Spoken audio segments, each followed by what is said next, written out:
I hope all of you guys are doing great. My name is Pritam Guru, and I'm roll number 30.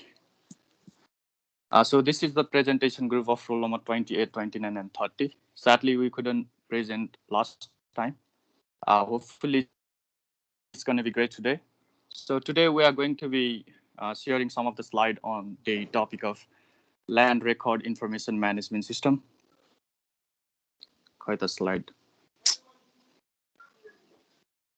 Proposal.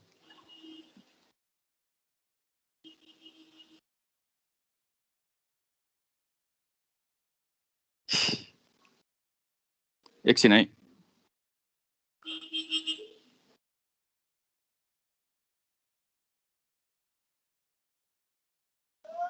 Slide share गर्ने मान्छे नै छैन के गर्ने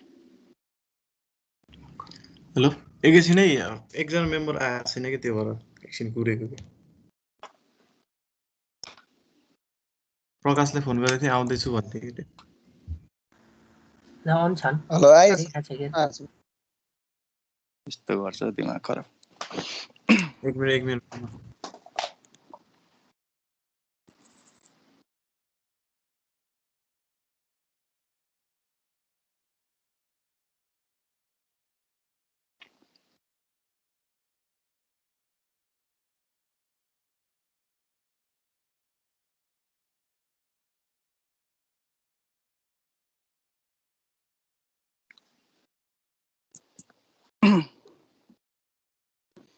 So the topic is Land Record Information Management System, shortly LRIMS. So before starting my actual presentation, I'm going to be giving brief discussion on e-government.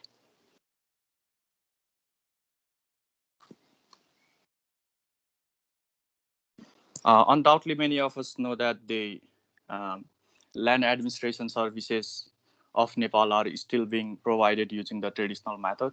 It means the record keeping system is mainly based on the manual system so far. So there is increasing need for the effective and efficient delivery of the land administration services. For that, the government organization must use more information and communication technology in order to increase the efficiency and effectiveness in the service delivery.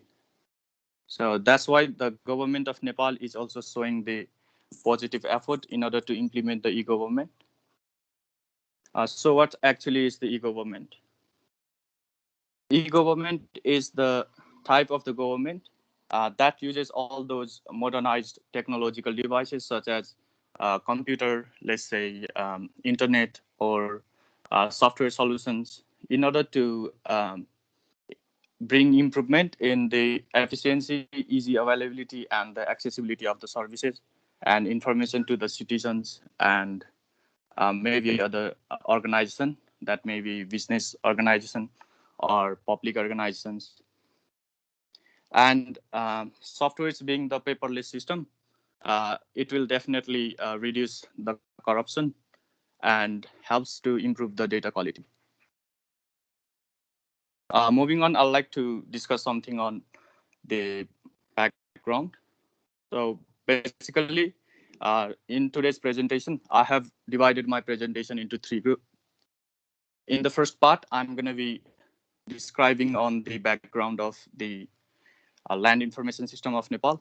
On the second part, I'm going to be giving some introduction on LRIMS, and ultimately I'll also be talking on the objective of that particular record management system.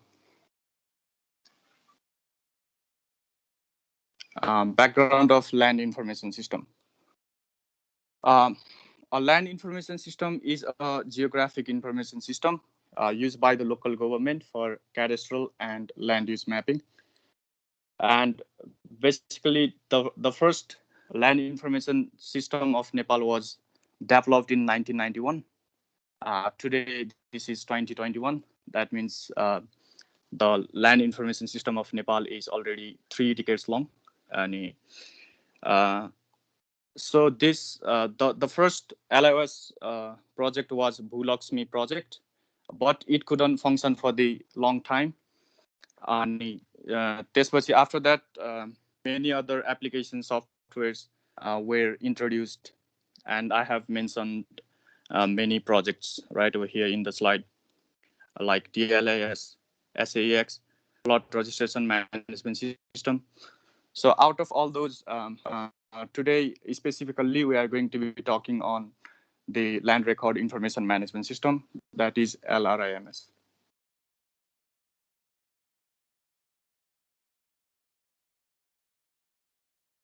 So what is Land Record Information Management System?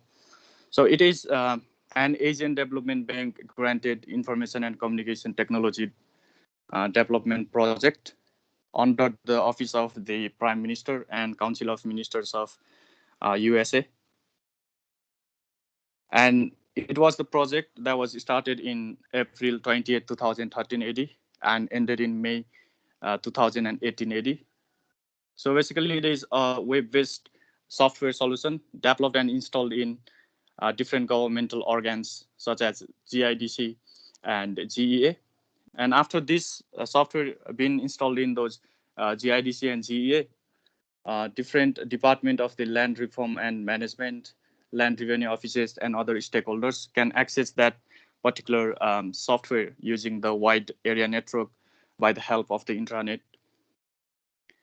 And the main aim of the Land Record Information Management System is to implement the web-based centralized system in GIDC and to automate all those manual lead-on activities of the land revenue offices. Ultimately, I'd like to talk about the objective of the LRMS. The main motive of the LRMS is to automate the land transaction related function of the land revenue offices. So in this project, 14 LROS of Nepal was automated.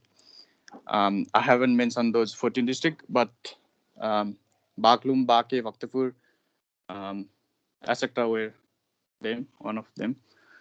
And finally, it is also helpful to make the information easily accessible to the landowners and other different authorities. So with that being said, I'd like Prakash to continue the slide. Thank you so much for joining and attending. Thank you so much.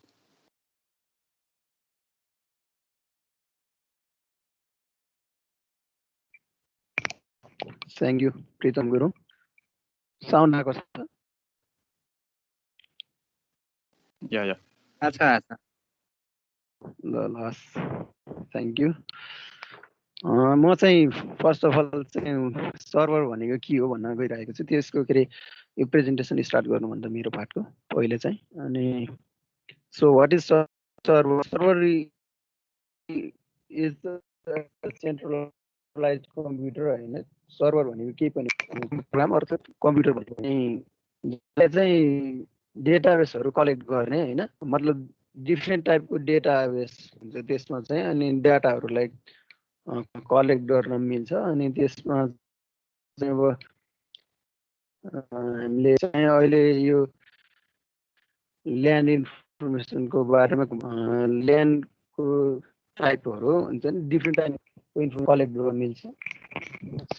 Next slide. Hello,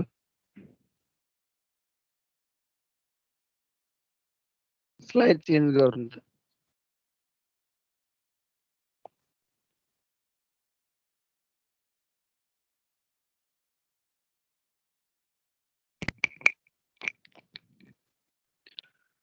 system architecture of servers होइन. सर्भरले कसरी काम गर्छ भन्दाखेरि अब यहाँ चाहिँ different टाइपको अर्थात् टाइप अफ सर्भर भन्ने पनि हुन्छ. यहाँ चाहिँ मैले बेसिकली 3 टाइपको सर्भरहरू एक्सप्लेन गर्न गएको छु होइन.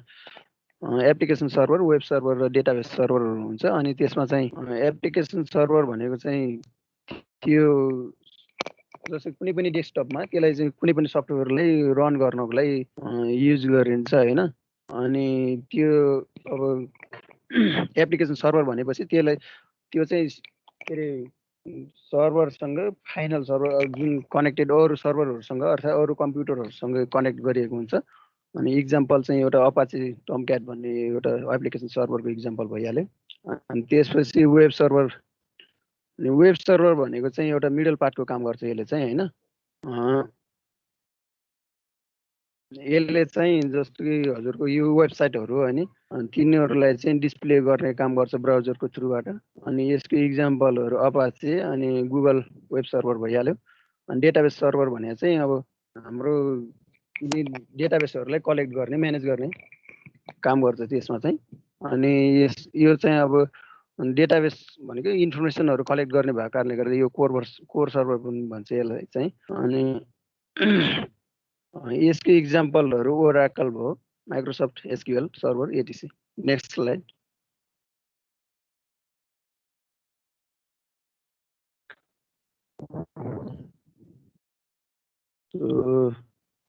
सिस्टम आर्किटेक्चर अफ एलआरएमएस हैन। अनि ल्यान्ड इन्फर्मेसन म्यानेजमेन्ट सिस्टमको चाहिँ सिस्टम आर्किटेक्चर मतलब यसले चाहिँ कसरी काम गर्छ भन्दाखेरि थ्री डिफ्रेन्ट टाइपमा हामीले चाहिँ विभाजन गरिएको छ। अनि त्यसमा चाहिँ फर्स्ट चाहिँ प्रेजेन्टेसन लेयर भयो, सेकेन्ड चाहिँ बिजनेस लेयर, अनि थर्ड चाहिँ डेटा एक्सेस लेयर भयो। यसको चाहिँ पछि एक्सप्लेन गरिएको छ।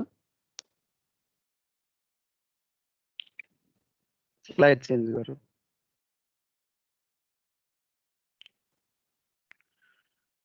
सो प्रेजेन्टेसन लेयरमा चाहिँ कसरी काम हुन्छ भन्दाखेरि यो चाहिँ एउटा युजर इन्टरफेस हो हैन। जस्तो कि युजरले चाहिँ के देख्छ त्यसलाई चाहिँ त्यहाँ फङ्सनालिटीहरू कसरी हुन्छ त्यो हैन त्यो देखाउनको लागि चाहिँ प्रेजेन्टेसन लेयर युज गरिएको हुन्छ। यो चाहिँ ल्यान्ड रेभेन्यू अफिसहरूमा अनि अर्गनाइजेसन अरू डिफ्रेन्ट टाइपको अर्गनाइजेसनहरूलाई चाहिँ युज गर्छ। त्यहाँको अथोरिटीहरू जो छ त्यसले चाहिँ यो प्रेजेन्टेसन लेयर देख्ने हो। अनि त्यहीबाट काम सुरु गर्ने। अब के गर्ने, डेटा इन्ट्री गर्ने हो या डेटा एक्सेस गर्ने हो, त्यो चाहिँ युज गरेको हुन्छ हैन। Next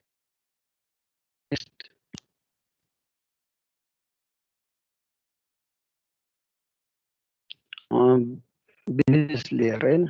business layer implements the core functionality of the system and encapsulates the other relevant business। यो बिजनेस लेयर भनेको चाहिँ कस्तो भन्दाखेरि चाहिँ यसमा चाहिँ डिफ्रेन्ट टाइपको मोड्युलहरू अर्थात् फङ्सन्सहरू हुन्छ। यो त्यसलाई चाहिँ स्टोर गरेर राखेको हुन्छ। अनि यो अगाडि प्रेजेन्टेसन लेयरमा त्यहाँ अथोरिटिजहरू जो छ त्यसले चाहिँ कुन टाइपको डेटाहरू एक्सेस गर्न मन छ अर्थात् कुनै पनि कार्य गर्नको लागि त्यहाँ कुन टाइपको मोड्युल अर्थात् फङ्सन गर्ने हो त्यो आधारमा चाहिँ यो बिजनेस लेयरमा चाहिँ डिफ्रेन्ट काइन्ड अफ के अरे मोड्युलहरू चाहिँ स्टोर गरेको हुन्छ। त्यसले चाहिँ अब आफ्नो हुन्छ नि के मोड्युलको त्यो फङ्सन अनुसार चाहिँ काम गर्छ। System modules of LRMS are discuss in upcoming slide. अरू चाहिँ डिस्कस गरिन्छ पछाडि चाहिँ यसको बारेमा। डिफ्रेन्ट टाइपको के अरे बिजनेस लोजिक अर्थात् यसको जस्तो रोका फुकाइ भेरिफिकेसन अनि unit line number land tax revenue यसको बारेमा चाहिँ पछि एक्सप्लेन गरेको छ। Next slide.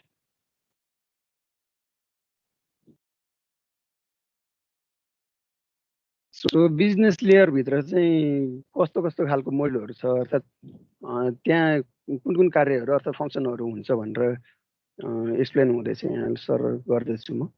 रोकाफुका भेरिफिकेसन भन्छ फर्स्ट वानमा। यसमा चाहिँ रोकाफुका भेरिफिकेसनमा चाहिँ कस्तो हुन्छ भन्दाखेरि ल्यान्ड ट्रान्जेक्सनको रेस्ट्रिक्सन गर्ने होइन। त्यो जस्तो कि डिफ्रेन्ट अथोरिटिजको मान्छेहरू हुन्छ त्यहाँ चाहिँ अब त्यत्तिकै के अरे जो पाए त्यही गरेर त्यो भेरिफिकेसन गर्न मिल्दैन होइन। अनि जस्तो कि दोहोरो दर्ता गर्नुपर्ने हुन्छ त्यसमा चाहिँ। अनि नेक्स्ट चाहिँ डेटा इन्ट्री भयो। अनि डेटा इन्ट्री गर्नको लागि चाहिँ त्यो डिफ्रेन्ट टाइपको अथोरिटीहरू हुन्छ त्यहाँ चाहिँ। अब क्लाइन्ट नै भनौँ अब हामीले चाहिँ अरू त्यो काम गर्ने मान्छेलाई त्यसको उनीहरूले चाहिँ आफ्नो अथोरिटी अनुसार कुन कुन टाइपको डेटाहरू इन्ट्री गर्न मिल्छ अथवा एक्सेस गर्न मिल्छ। डेटा इन्ट्रीमा चाहिँ ल्यान्ड रेकर्डहरू राख्ने ल्यान्ड रेभेन्यू अफिसमा भएकोहरू अनि ओनरसिप राइटहरू चाहिँ ल्यान्ड पार्सलको चाहिँ ओनरसिप राइटहरू तिनीहरू चाहिँ इन्ट्री गर्न मिल्छ यो डेटा इन्ट्री नामको एउटा त्यो बिजनेस लेयरमा रहेको मोड्युलबाट। अनि चाहिँ generate LIN number means land ownership information अरे आइडेन्टिफिकेसन नम्बर भन्छ यसलाई चाहिँ।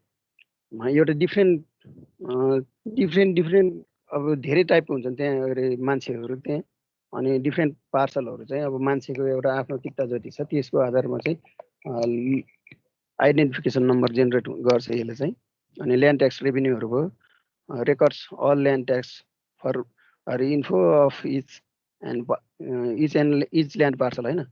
अनि produce all status of revenue भनेको चाहिँ कस्तो भन्दाखेरि जस्तो कि मैले चाहिँ ल्यान्ड ट्याक्स तिर्नुपर्ने छ भन्दाखेरि त्यसले चाहिँ अटोमेटिक क्यालकुलेट गरिदिन्छ अनि त्यसको अनि स्ट्याटसहरू चेक गर्न मिल्छ त्यो यो ल्यान्ड ट्याक्स रेभेन्यू नामको मोड्युलबाट चाहिँ। अनि इन्टिग्रेट जिआइएस क्याडास्ट्रल म्याप यसले चाहिँ अब त्यो ल्यान्ड पार्सलहरूको चाहिँ इन्फर्मेसन निकालेर चाहिँ एउटा क्याडास्ट्रल म्याप बनाउन चाहिँ हेल्प गर्छ यो मोड्युलले चाहिँ। Next please.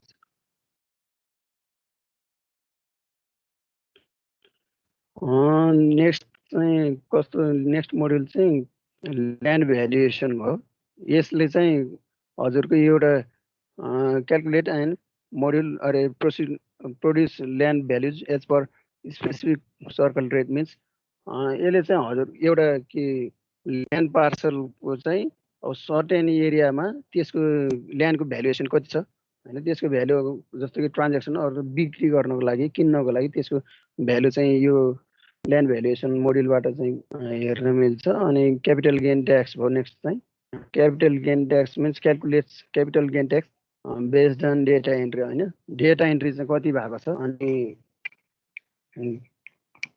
यो चाहिँ सेन्ट्रल हामीले भनेको सेन्ट्रल सर्भरमै हुन्छ यसको काम चाहिँ। यसको डेटाबेसमै कलेक्ट हुन्छ सबैको क्यापिटल मिन्स देशको चाहिँ ट्याक्स चाहिँ कति हुन्छ यो क्यालकुलेट गर्छ यसले चाहिँ। अनि ट्रान्जेक्सन एन्ड अपडेट भनेको चाहिँ यो अब ल्यान्ड पार्सलहरू अपडेट गर्नु पर्यो बढाउनु पर्यो होइन, ट्रान्जेक्सन गर्नु पर्यो भने चाहिँ यो ल्यान्ड ट्रान्जेक्सन एन्ड अपडेट भन्ने मोड्युलबाट गर्न सकिन्छ हामीले चाहिँ। अनि यसमा चाहिँ जस्तो कि पर्फर्म्स ल्यान्ड ट्रान्जेक्सन लाइक दानपत्र भयो अनि अंशबन्धा भयो त्यो यिनीहरू चाहिँ त्यो फङ्सन चाहिँ यो मोड्युलबाट गर्न सकिन्छ। नेक्स्ट चाहिँ एमेन्डमेन्ट अफ रेकर्ड्स भन्ने चाहिँ ह्यान्डल्स एमेन्डमेन्ट रेकर्ड्स लाइक संशोधन अनि नामसारी भयो। अनि अर्कोको नाममा नामसारी गर्दाखेरि अनि संशोधन गर्नुपर्ने छ भने चाहिँ यो मोड्युलबाट युज गरिन्छ। अनि अर्को चाहिँ क्याप्चर्स लिखा डकुमेन्ट अनि यसले चाहिँ के गर्छ भन्दाखेरि लिखा डकुमेन्टहरू डिफ्रेन्ट टाइपको डकुमेन्टहरू चाहिँ यसले चाहिँ डेटा एन्ट्रीको लागि युज गर्छ। Next please.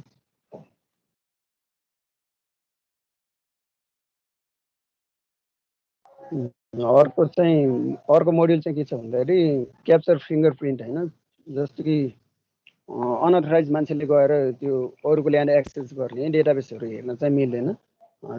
त्यसको लागि चाहिँ एउटा सेक्युरिटीको लागि चाहिँ फिङ्गरप्रिन्ट पनि राखिएको हुन्छ। Capture fingerprint and stores the fingerprint means fingerprint पनि राख्न मिल्छ यो मोड्युलबाट चाहिँ। अनि अब सिग्नेचरहरू डिजिटल सिग्नेचरहरू भयो अनि त्यसपछि सेक्युरिटी मोड्युलहरू भयो। अनि सेक्युरिटी मोड्युल जस्तो कि डिफ्रेन्ट टाइपको जोनहरू हुन्छ डिस्ट्रिक्टहरू हुन्छ तिनीहरू चाहिँ रेकर्ड गर्छ यो सेक्युरिटी मोड्युलले चाहिँ। अनि एमआइएस रिपोर्ट बनाउनुहरू भयो होइन। अनि यसमा चाहिँ एमआइएस रिपोर्टमा चाहिँ हामीले क्वेरी गर्नु पनि मिल्छ जस्तो कि कसको ल्यान्ड कति छ भनेर त्यसरी हेर्न पनि मिल्छ। अनि alert message means generate alert message for any kind of transaction जस्तो कि मेरो जग्गामा अनि कसैले चाहिँ ट्रान्जेक्सन गर्न लागेको छ भने चाहिँ त्यो कुन नम्बर राखेको छ त्यसमा चाहिँ अब मेसेज चाहिँ अलर्ट गराउने चाहिँ यो मोड्युलले काम गर्छ। Next please. Data access layer finally data access layer provides the access to the data hosted within the boundaries of GIDC होइन। डेटा एक्सेस गर्नको लागि चाहिँ के अरे यो GIDC means government integrated data centre भन्ने चाहिँ यो सर्भर जस्तै हो एउटा। अनि यसले चाहिँ ल्यान्ड रेभेन्यू अफिसहरूबाट त्यो क्लाइन्टहरूले जस्तो कि त्यहाँको स्टाफहरूले चाहिँ डेटा एक्सेसको लागि रिक्वेस्ट गरेपछि चाहिँ यसले कुन मोड्युल अनुसार एक्सेस गर्न खोजेको छ त्यो चाहिँ यसले प्रोभाइड गर्छ। अनि for suitability of objects it handles transaction from data to its native formats like SQL tables XML इलिमेन्ट्सहरू होइन। यसले चाहिँ त्यही हो एसक्युएल टेबल्स यिनीहरू त मैले एक्सप्लेन गर्नु पर्दैन होला जस्तो लाग्छ मलाई। डेटाबेस मिन्स हामीले टेबलहरुको बारेमा अनि XML फर्मेटमा पनि एक्सेस गर्न मिल्छ। त्यसले चाहिँ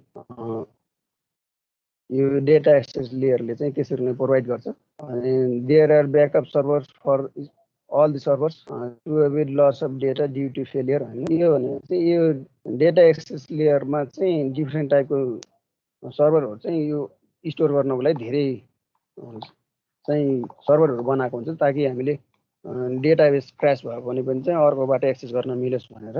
अनि there is SSL network security to protect from unauthorised access to server and database. Means त्यहाँ सेक्युरिटी फायरवाल धेरै नै स्ट्रङ हुन्छ जसको कारणले गर्दाखेरि चाहिँ अनअथराइज्ड एक्सेसहरु चाहिँ ब्लक गरेको हुन्छ। Next please.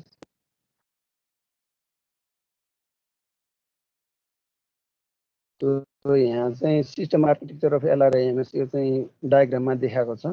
यो चाहिँ इन्ट्रानेटको थ्रुबाट कनेक्ट भएको हुन्छ। इन्ट्रानेट भनेको चाहिँ कस्तो भन्दाखेरि एउटा सर्टेन अर्गनाइजेसन भित्र चाहिँ एउटा इन्टरनेटको जस्तै इन्टरनेट भनेको चाहिँ अब ग्लोबल भइहाल्यो। इन्ट्रानेट भनेको चाहिँ सर्टेन अर्गनाइजेसनले युज गर्ने हो। यसमा चाहिँ इन्फर्मेसनहरु चाहिँ शेयर गर्न मिल्छ यतादेखि उता उतादेखि यता। त्यहाँबाट एक्सेस गर्नको लागि भित्र एक्सेस एप्लिकेसन लेयरमा जस्तै प्रेजेन्टेसन लेयरमा पुग्नको लागि चाहिँ फायरवालको लगाएको हुन्छ। जस्तो कि फायरवाल मिन्स के अरे एउटा सेक्युरिटी हुन्छ। त्यो चाहिँ पार गरेपछि बल्ल प्रेजेन्टेसन लेयरमा जान मिल्छ। अरूले चाहिँ त्यतिकै डेटा इन्ट्री गर्ने अनि डेटा एक्सेस गर्ने त्यस्तो मिल्दैन। बिजनेस लेयरमा अघि एक्सप्लेन गरे जस्तै यहाँ धेरै टाइपको मोड्युलहरु हुन्छ जसले चाहिँ डिफ्रेन्ट टाइपको फंक्सनहरु गर्छ। अनि एसएसएल नेटवर्क सेक्युरिटी हुन्छ त्यो डेटाबेस र बिजनेस लेयरको बिचमा। अनि त्यो पनि भेरिफाई भयो भने चाहिँ बल्ल हामीले डेटाबेस यानि कि सर्भरलाई एक्सेस गर्न सकिन्छ। यहाँ अघि भने जस्तो देख्न सक्नुहुन्छ डिफ्रेन्ट टाइपको एप्लिकेसन सर्भर अनि डेटाबेस सर्भरहरु वेब सर्भरहरु बनाएको हुन्छ यिनी चाहिँ। Next please.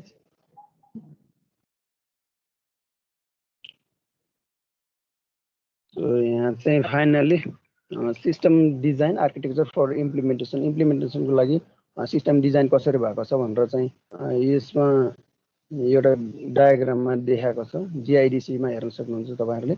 High and firewall लगाएको हुन्छ यसमा चाहिँ। अनि त्यसपछि डिपार्टमेन्टहरु डिफ्रेन्ट टाइपको डिपार्टमेन्टहरु हुन्छ अर्गनाइजेसनहरु डेटा एक्सेस गर्न सकिन्छ। अनि यिनी सबै चाहिँ इन्टरनेटको थ्रु कनेक्ट भएको हुन्छ।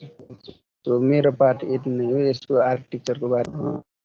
For further explanation, I'd like to call my colleague Mr. Rajul Khadi. Over to you. Thank you.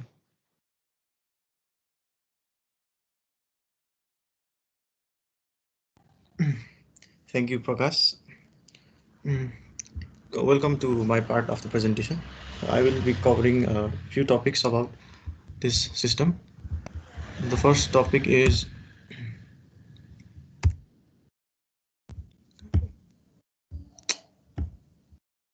the working components or units of the land record information management system. The first one is a super administrator. Super administrator is one of the main components or units of the system. Super administrator manages the overall system as well as supervises the lower levels. It also manages the access and level of responsibility of users and etc. The next unit is local administrator. The main function of local administrator is user management. That is, it supervises the new users and adds users. It also manages the privacy settings of the users, and finally it also does the job of report generation about the number of users and admins. And the next part is service desk. Service desk is a unit that acts as a point of contact between service provider and the users. We can do the activities such as filling of the forms, uploading the required documents, capture of photo, thumb and signatures, etc. at this unit. So yeah, this is also an important unit of the system. Similarly, a junior officer is also unit of the system. Junior officer does the job of verifying the form components that were filled up in the previous unit or component, that is service text. It verifies the form components, and it also helps to generate the LOC, that is a land ownership certificate in certain cases. The next component is bank officer. As the name suggests, this is the component that works in the bank end of the system. That is, in the past, revenues were collected directly in the offices, but now in the system, the revenues are collected through banks via the bank officer, and bank officer collects the report and submits the report to the land reform officer, land revenue officers. And finally, the last component of the system is a land revenue system. After all the processes before it, land revenue officer verifies and approves the application form, and thus the application is entered into the system. So these are the working components of the system. Now let's move on to the next part. So yes, the features of LRIMS application. So yeah, this system is completely web-based. That is, it is completely web-based. That is, it can be accessed from anywhere via the intranet. This system is bilingual. That is, it is developed in both English and Nepali. So we can choose the language that we are comfortable with.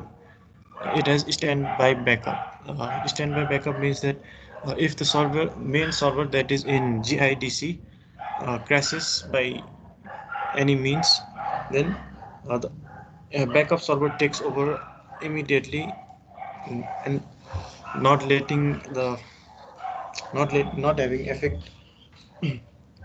Yeah, so server takes server takes over.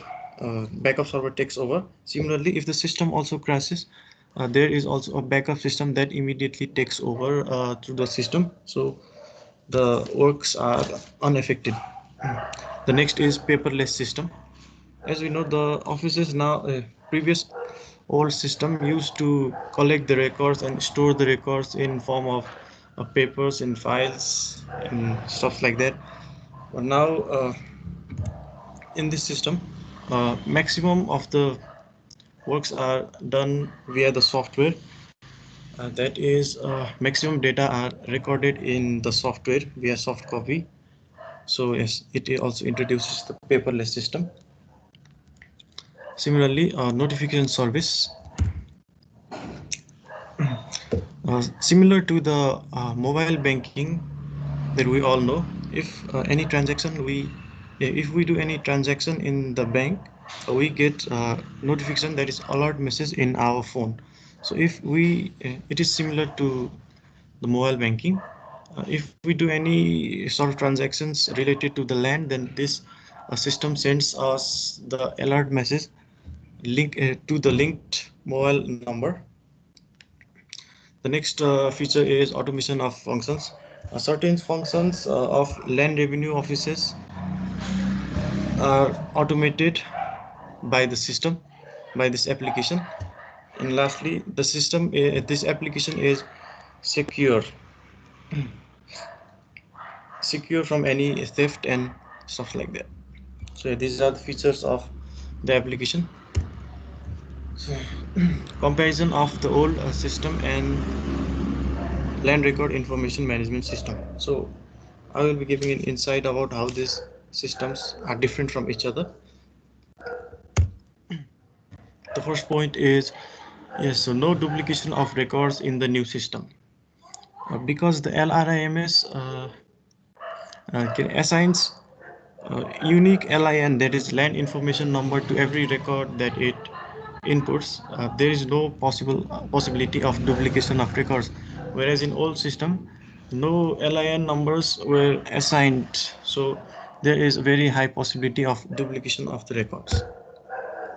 So yeah, the old system being in the offices, it is not interoperable. That is, the system is not was not able to exchange the information within each other also. But now in LRIMS there is an interoperability, due to which the system has the ability to exchange and use the information within share also. Next one, yeah, as I said before, the system now LRIMS is web based, but the whole system is not web based.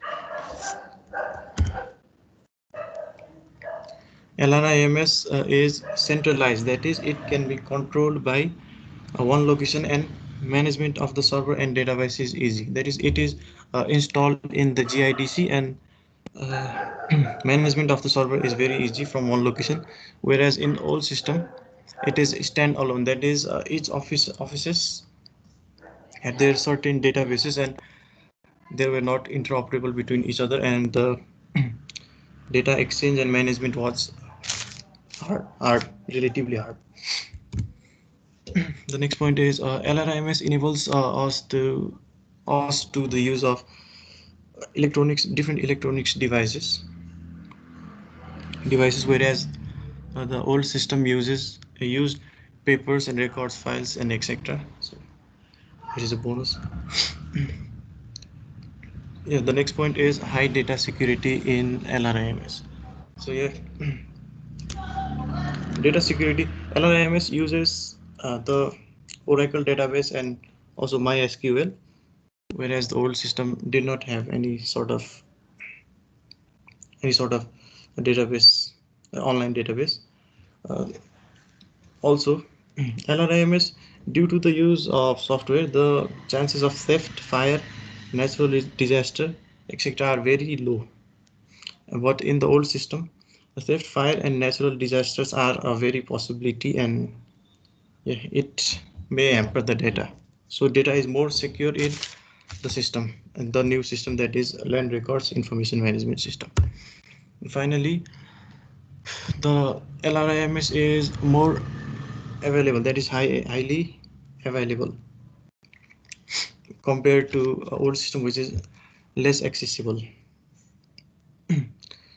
Old system is less accessible because it was in individual offices, and the offices had certain opening and closing time, whereas in LRIMS the centrally located system in GIDC was worked 24 hours with UPS and a generator with a reader, so data can be interchanged and looked at anytime if required. So yeah, this was the comparison. The last, the next topic is benefits of the system LRIMS. Yes, 24/7 service availability. Yes, as I talked before, the service is available 24/7 due to the centrally located system software. It is economical and convenient. Due to mostly work was done by the software, more less manpower was required. So yeah, due to that, it is more economical and convenient. It also uses the centralized database, as I explained before. Yes, it has correct up-to-date land information. That is, the system is currently continuously updated time and again, so that it has current up-to-date land information. Whereas the old system did not have that. Supervision and monitoring. So yeah, this is also the one of the main benefits of LRIMS over the old system, because the system that is working is currently under the supervision and continuously monitored for any error, whereas in the old system, monitoring and supervision was very hard due to the separate offices and stuff like that. It also has better management of administrative and regulatory functions. Uh, the system also prevents unauthorized transactions of land, because every transaction of land had to go through this process. So it automatically records it. So it also prevents the unauthorized transactions of land. fast acquisition and retrieval of data. So yeah, as the data it is web based, the retrieval of data is quite easy compared to the old system where it took hours for us to look up for our data in the old files and records. So yeah, that's the end of our presentation. So if anyone has any questions.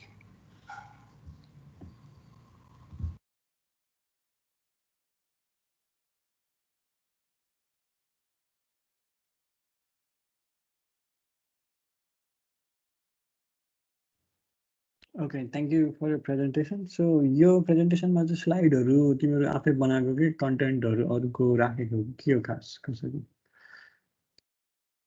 आफैले research गरेर थपेको हो कि concept चाहिँ कि अरुको डाइरेक्टै concept present गरेको हो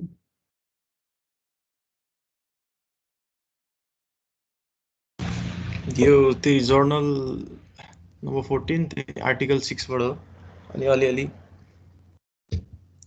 research पनि गरे। Okay, so what do you think? अहिले चाहिँ हाम्रो कुन फेजमा छ त यो अहिलेको कन्डिसन चाहिँ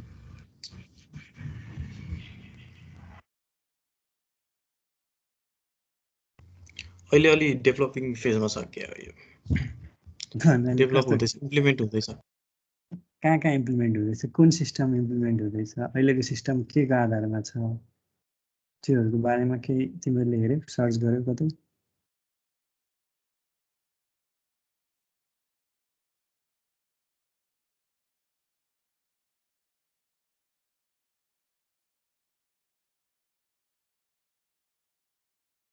जुन त्यो यो मेरो किता भन्ने सिस्टम छ नि त्यो चाहिँ खास केमा पर्छ त एलआरआईएमएस हो कि हैन त्यो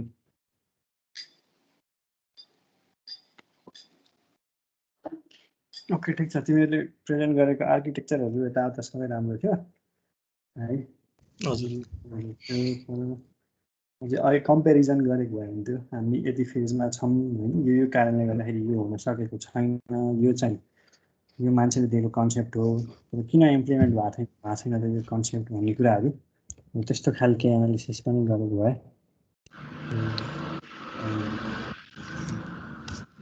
जर्नलमै त्यति थियो सर अनि लामो पनि भइसक्यो र खाएर ल्याएर भन्ने भन्दा पनि तिमीले आफ्नो दिमाग प्रयोग गर्नु पर्यो कि यो त ठिक छ हैन जर्नलको तिमीले राख्यौ तर जर्नलले त अर्को मान्छेको कन्सेप्ट हो नि त उसको कन्सेप्टलाई चाहिँ सिम्पल तरिकाले दिने यहाँ हैन सिम्पल तरिकाले रिप्रेजेन्ट गर्ने अनि अहिलेको सिचुएसन कम्पेयर गरेर हामी चाहिँ यो फेजमा छौँ अब यसरी अगाडि हुन्छ भनेर त्यो आफ्नो एनालिसिस पनि हुनु पर्यो के मैले भन्नु खोजेको चाहिँ त्यो हो उसको सबै उठाएर त्यो भन्न खोजे हैन है तिमीले आफ्नो पनि ठिक छ तिमीले गरेको पनि तिमीले चाहिँ त्यही कुरालाई सबैलाई प्रेजेन्ट गर्न खोज्यौ तर आफ्नो एनालिसिस आफ्नो भ्यू पोइन्ट चाहिँ राखेनौ भन्ने मात्रै हो ल ठिक छ कसैलाई केही क्वेसन छ भने सोध्दा हुन्छ है नत्र भने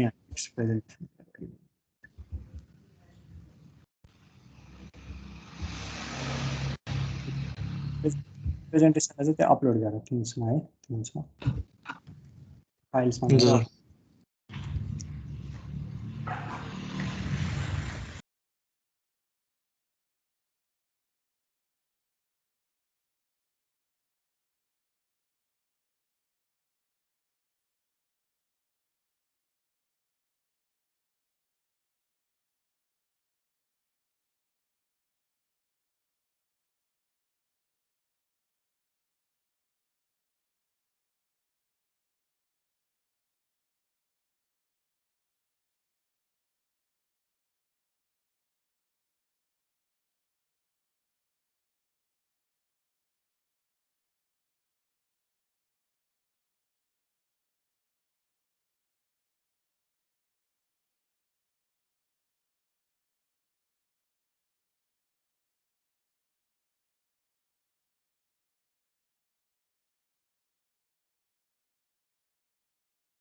सर हेलो हाम्रो चाहिँ एकजना साथी आएकै छैनन्, उसलाई फोन गरेको नि लागेन, इन्फर्म पनि गरे छैनन्। हामीले अर्को दिन प्रेजेन्ट गर्दा हुन्छ कि यतिकै अहिले हामीले नै भनिदिँदा हुन्छ उसको पार्ट पनि?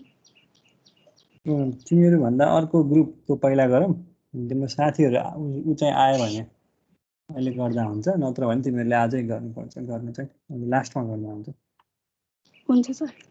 ल, यो भन्दा पछाडिको ग्रुपले स्टार्ट गरौँ।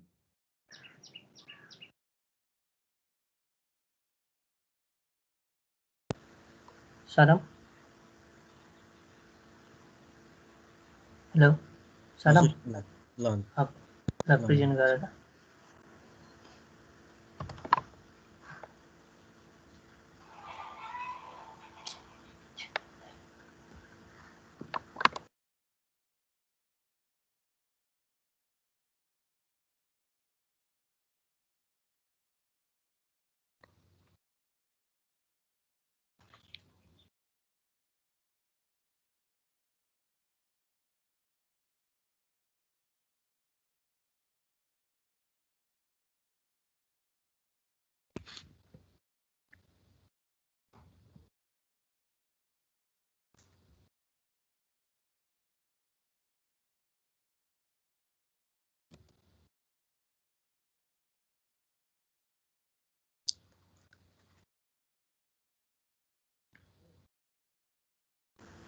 प्रेजेन्ट भएन। रुक है यसो, के भयो, सेयर भएछ?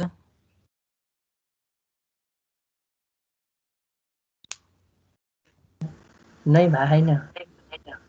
छैन? तिम्रो उस आयो के अरे, अगाडिको डेस्कटप चाहिँ आएछ।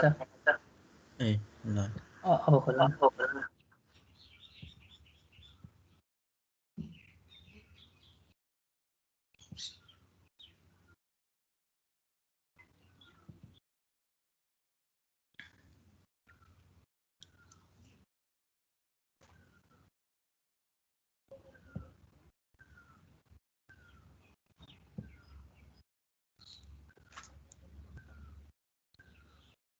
Mic mute गर है। ल Okay, we're going to start our presentation. Hello everyone, it's me Samir Pahari, and you guys are fine and doing great. And this is the presentation of group members Sonam Chetri, Sajan Balami, and me myself Samir Pahari.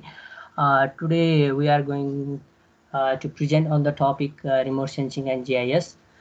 Before going through this topic, let me remind you about the traditional practices of the survey method, which we have already known about, like trilateration, triangulation, and labeling.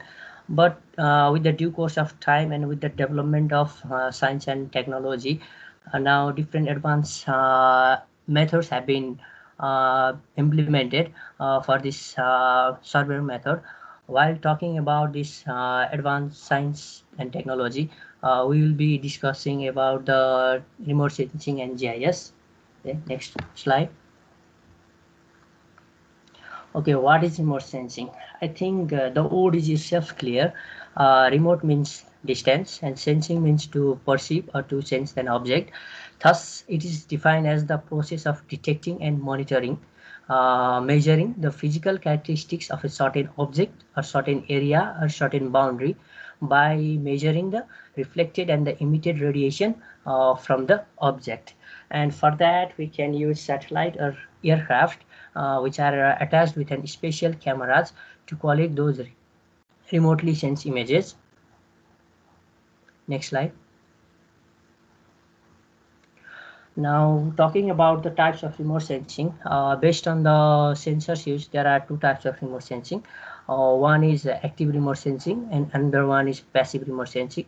Active remote sensing uses active sensors which can provide their own source of energy to illuminate the object which we are going to observe, which we are going to survey. Whereas for the passive remote sensing, they cannot illuminate They cannot have their own source of energy. Rather, they detect the natural energy or radiation that is emitted or reflected by the source. Simply, we can say that sunlight. And for example of active remote sensing is radar, whereas for passive remote sensing, photographs. Next slide. Well, let us talk through the components of remote sensing. It is actually the basis for the basis or the fundamentals of remote sensing. There are 7 parameters involving this remote sensing. First one is energy source or illumination, which is simply for the providing or illuminating the object. They produce an radiation. Next element is radiation and atmosphere. Radiation, it is the energy that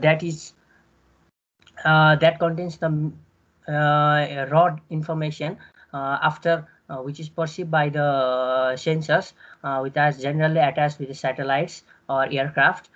These reflected and transmitted radiations get recorded through the sensors, which are further transmit, received, and process for acquiring such information related to the object which are going to observe. After receiving and transmission and the processing, interpretation and analysis of such information is needed. For that, a skilled person can analyze or interpret those data, which can be further applicable, which is applicable for further uses. Now, for further presentation, Mr. Sajan Balami will present on the topic of introduction relating to the topic GIS, its components and application. Okay, Sajan.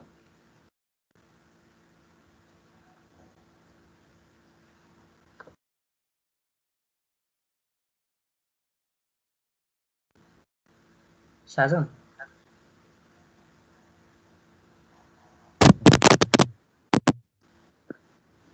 आवाज आछ कि दाइ? Hello.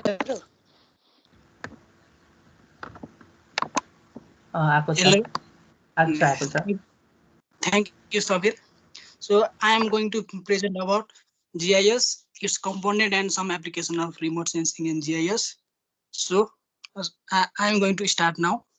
GIS, the full form of GIS is Geographic Information System, a framework for gathering, managing, and analyzing data, and analyze spatial location and organize layer of information into visualization using map and 3D scenes. Simply, GIS is a tool or information system which is generally used for the collection and analysis and analyzing, processing, and displaying of the spatial data. Here, the GIS is named. GIS can be used for the GIS can be used as toolbox or information system. It can be used also as science and technology and the $1 million business, etc. Next slide. Now now it's component of GIS. Simply, the component of GIS is hardware, method, people, data, and software. Here, the hardware is the electronic device or the computer in which the GIS is operate. So nowadays, the GIS can be operate on various on every type of computer or desktop. And next component is software. Simply, software is a tool software is a tool whose function is to store, analyze, and display the data. So about the software of GIS, ArcGIS, QGIS, अनि etc. त्यसपछि चाहिँ method. Simply, method is a process or procedure in which we perform the task भएको. अब for the suitable output we need to perform in a for the suitable output we need to perform in a well planned method भएको. अनि data is the most important component of GIS. अब कुनै पनि कुराको output लिनको लागि हामीले input दिनुपर्छ, त्यसैले डाटा इज द इनपुट। अब GIS को डाटा चाहिँ the data of the GIS is divided into the two portion, spatial data and non spatial data.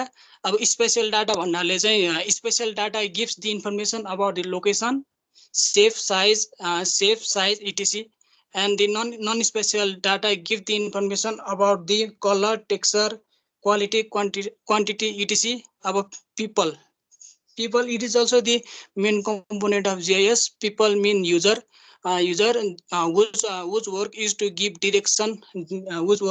direction, etc. And without people we can people is कुनै पनि काम गर्नलाई input दिने भइगयो। Next slide.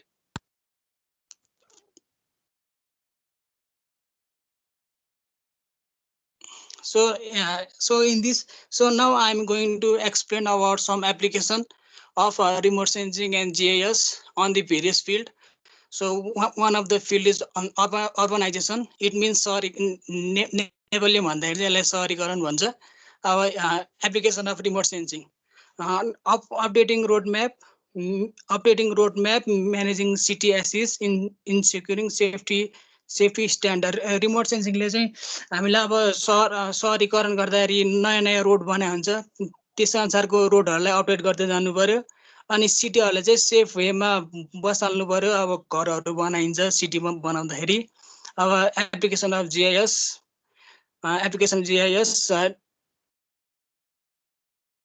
फुल पारानस् त हल्का त्यो मोबाइलबाट गएर चाहिँ देखाएन।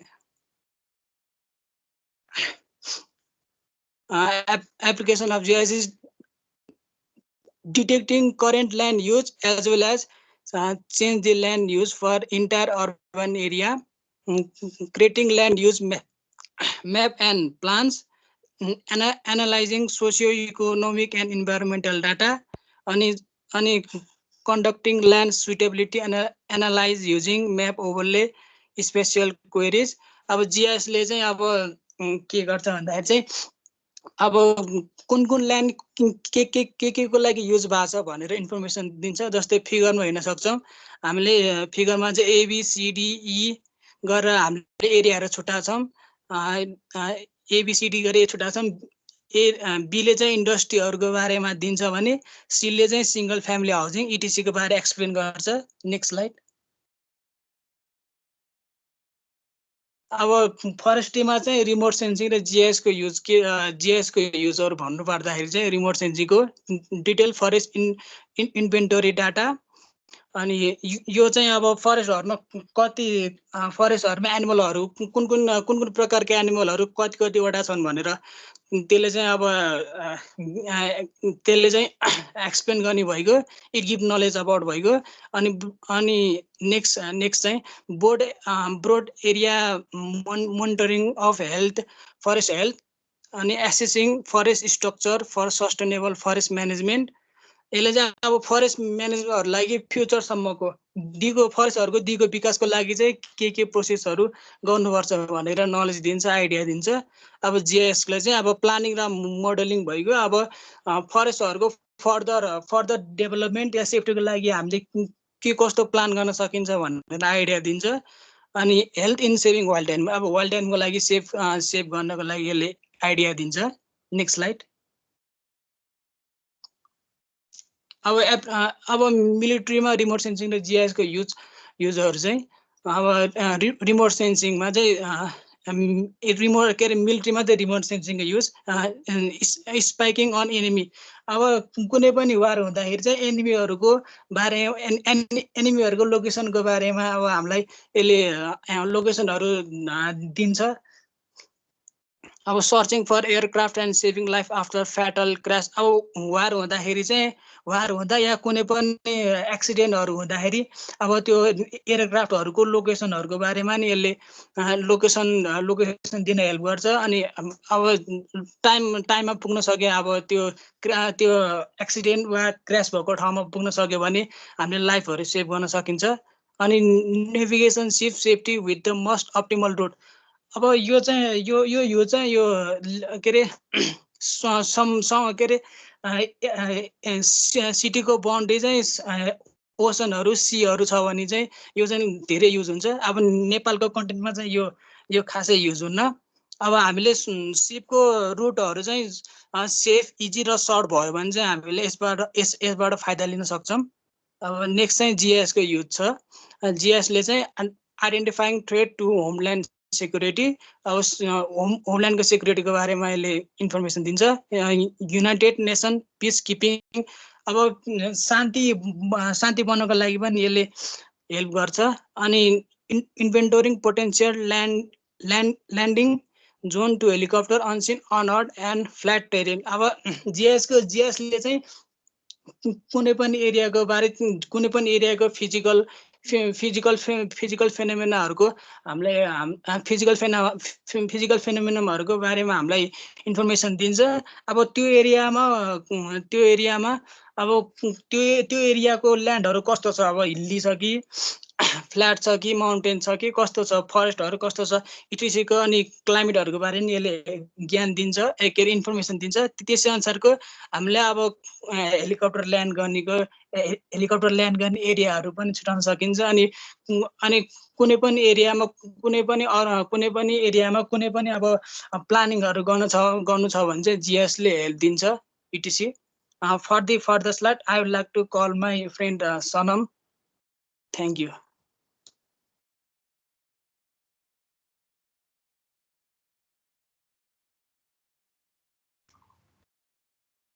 Am I audible? Yes. So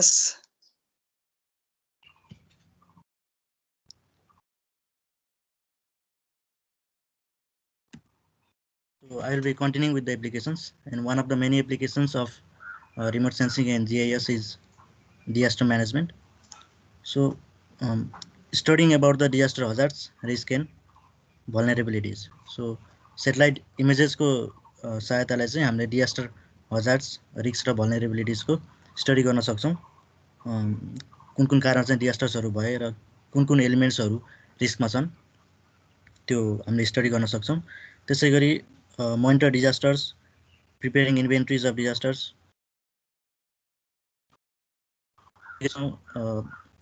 landslide, यसरी चाहिँ हामीले विभिन्न सेटेलाइट इमेजहरू कम्पेयर गरेर डिजास्टर्सलाई मोनिटर गर्न सक्छौं र त्यसैगरी डिजास्टर्सहरू कति मात्रामा भएका छन् तिनीहरूको लिस्ट पनि राख्न सक्छौं।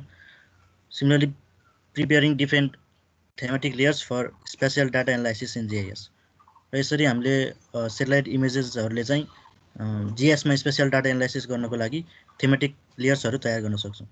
सिमिलरली अब जिएसको एप्लिकेसन चाहिँ preparing disaster hazard Maps, inventory Maps र डिजास्टर्सलाई चाहिँ के इफेक्ट गर्न सक्छ भन्ने कुराहरू हामीले म्याप्समा तयार गर्न सक्छौं। जस्तै हामीले यहाँ फिगरमा देख्न सक्छौं कुन एरियाजहरू चाहिँ भेरी लो रिस्कमा छन्, कुन एरियाजहरू हाई रिस्कमा छन्, त्यस्तो म्याप्सहरू तयार गर्न सक्छौं।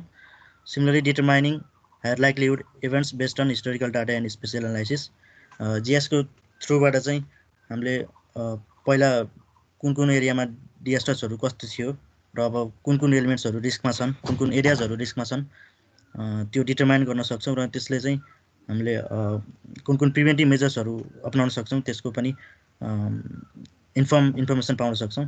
Similarly prioritising prevention and planning efforts during forest fires, र फरेस्ट फायर्स हुँदाखेरि चाहिँ कस्तो मेजर्सहरू अपनाउने र कस्तो एफर्ट्सहरू गर्ने भन्ने पनि हामीले इन्फर्मेसन पाउन सक्छौं।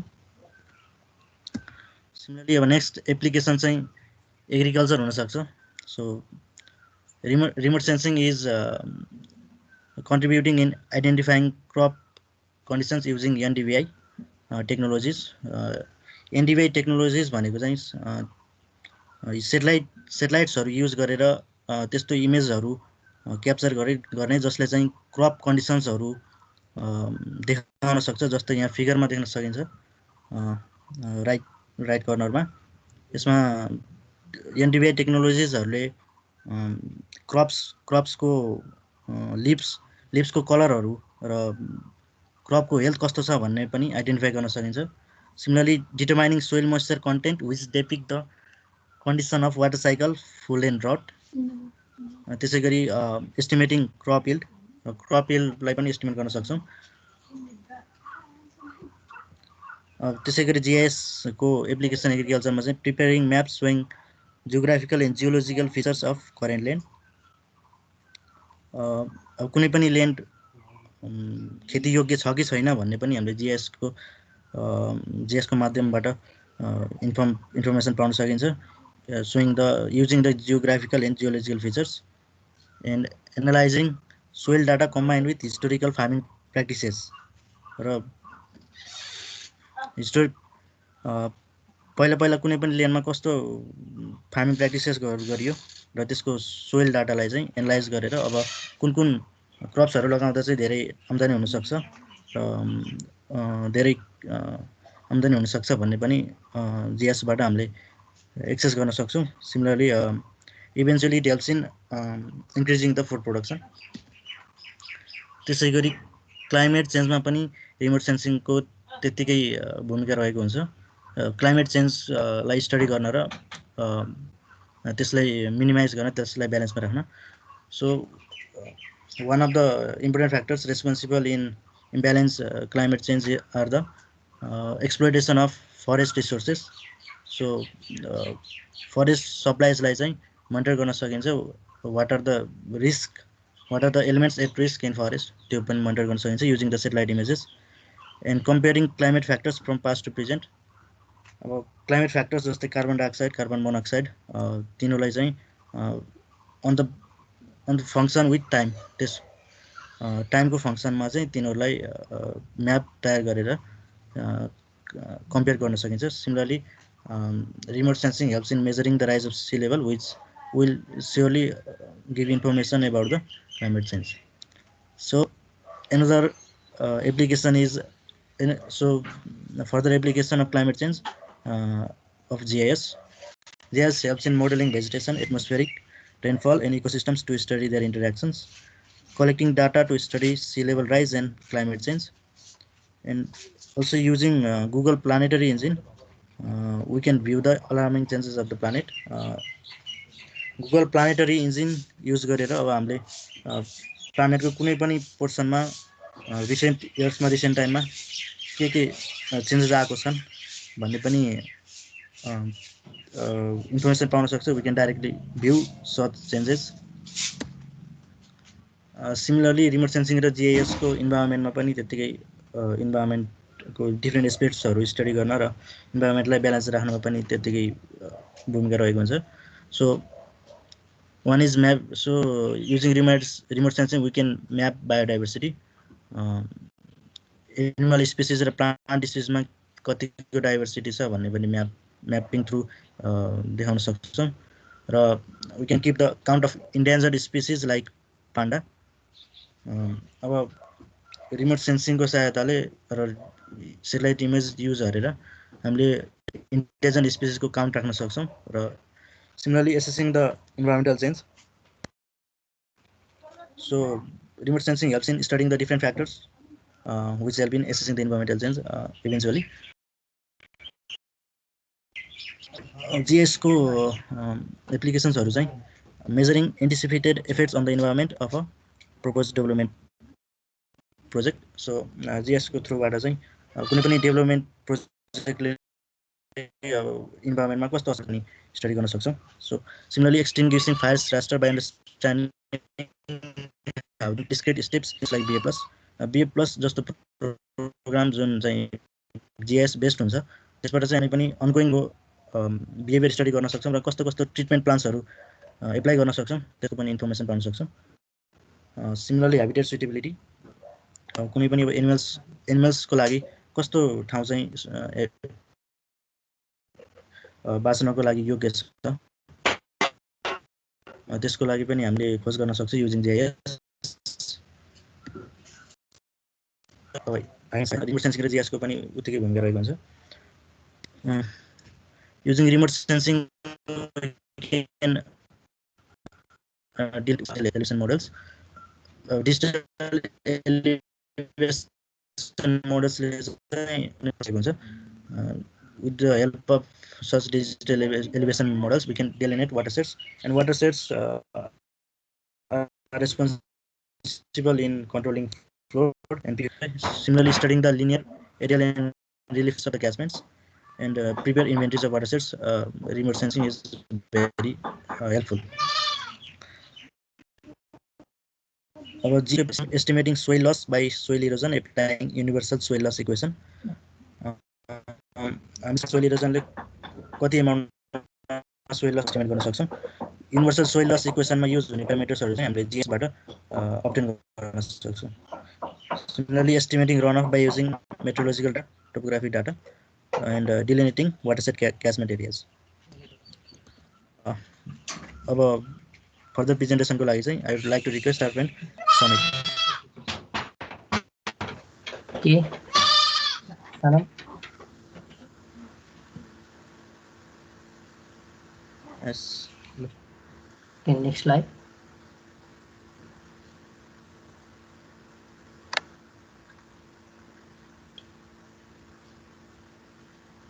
Okay, as Sonam and Sachin have already mentioned about the general characteristics of remote sensing and GIS, now I'm gonna be talking about the application or use of the remote sensing and GIS technique for the urban sprawl modeling. It was actually conducted in Kirtipur municipality. Hello. Previous slide. Back. Okay. It was conducted in Kirtipur municipality. The area location for this modeling was extended from 27 degree 38 minute 37 second to 27 degree 41 minute 36 second north to and 85 degree 14 minute 64 second to 85 degree 18 minute 0 second east, covering the land of almost about 17.87 square kilometer. Now, talking about the urban sprawl modeling, it is the model that is implemented for the study of the land use and urban development. This model is quite useful for the futuristic design. I mean, for predicting the future map, simply we use this sprawl modeling. Now, for this sprawl modeling, DEM, that is digital elevation model, was generated with a contour interval 2 meter, in which we have used where urban base map is used as a used. Next slide.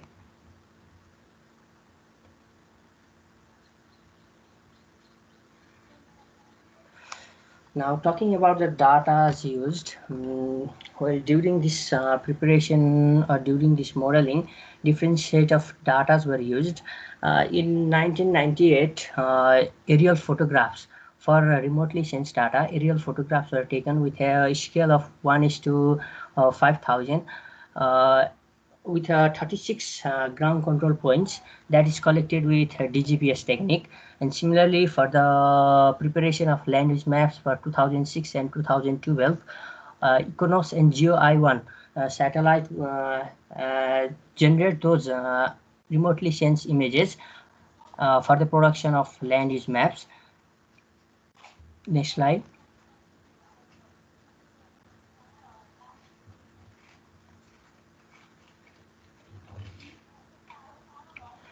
Okay, let's go through the topic land use maps.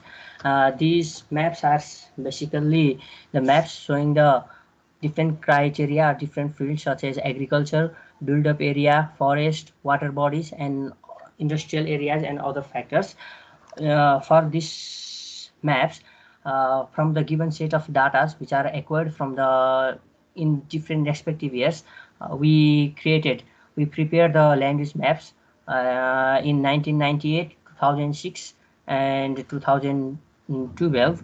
And after preparing these land use maps respectively with the given set of data, they were interlinked with each other by determining the Shannon entropy. Shannon entropy, it is actually the measure of disperse of the spatial concentration throughout that area. Higher the concentration of the concentration, more will be the dominance of that area. For example, as you can see in the figure in the map, in 1998, the build-up area, the dark patch, which is shown in the 1998 map, it is actually quite less. But in the year 2012, what we can see is that the build-up area is increasing or has been increasing rapidly. It means that the entropy value is also increasing.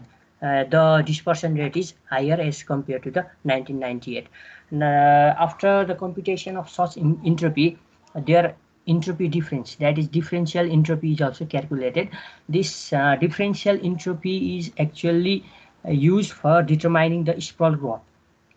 The main reason to determine this sprawl growth is that actually this urban sprawl modeling is not only for the development of the land use maps, but also for predicting the projected LULC map, that is land use land coverage map. Next slide. And now I have already mentioned that this model is for the futuristic design map projected LULC map, and this model involves different mathematical calculation, different such as transition probability matrix, standard entropy, suitable analysis, and other factors. Well, for as we and now the given figure is of projected LULC map 2020. In this, for preparing this map, we use Markov chain. यो Markov chain भनेको चाहिँ कस्तो भन्दाखेरि चाहिँ sequence of इभेन्टहरू चाहिँ they are dependent to each other भनेको एउटा इभेन्टले चाहिँ अर्को इभेन्टलाई चाहिँ के गर्छ फरक पार्छ. They are dependent to each other. Now, with the use of this Markov chain technique, the transitional probability matrix was produced from the two paired images. Let's say an example from the land use maps of 2006 and 2012. They are used for the preparation of this projected LULC map 2020. Now, after analyzing these two quality LULC maps, set of condition probability images for each LULC classes will be generated with the help of those two qualitative LULC maps that I already mentioned. Now, next slide. Now, based on this urban sprawl modeling, what we can conclude is that this urban growth is actually increasing in the northward direction, as shown in the figure, because of influence of the Kathmandu metropolitan city, and it indicates that the entropy value or the degree of spatial concentration is higher in those areas. Higher the rate of entropy value, higher will be the dispersion and increase continuously in that study area. The foremost important point for this urban sprawl modeling is that it is the integrated part of the work done by the surveyor, mathematician, environmentalist, and social activities. Thus, it provides the important information for land managers, urban planners, policymakers, conservation agencies, and other stakeholders to play a part in the policy formulation for the betterment and the conservation constant of sustainable urban development. Okay, by saying this, this is our end of our presentation. And the reference that we have taken is from the Nepalese Journal on Geoinformatics, Volume 15, Article 9, related to the landslide risk assessment and management. Also from the Volume 12, sprawl modeling in Kirtipur municipality with the use of remote sensing and GIS, and other websites were gisgeography.com and Wikipedia. Now, before ending our presentation, if you have any question, queries, suggestion relating to our presentation or topic, you can simply ask now.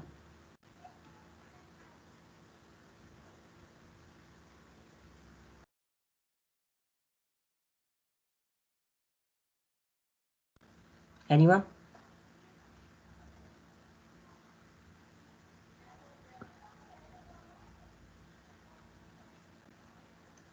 Okay, Saurabh sir.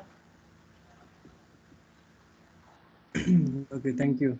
है तिमीहरु सबै चाहिँ त्यो general टाइपको अनि सबै ओभरभ्यूहरु मिलाएर बनाएको रहेछौ ठीक छ हैन एनीवन क्यान त्यो एप्लिकेसन्सहरु के हेर्नु पर्यो भने तिमीहरुको स्लाइड चाहिँ कन्सल्ट गर्न सक्छौ क्वेशन छ भने चाहिँ सोध्दा हुन्छ है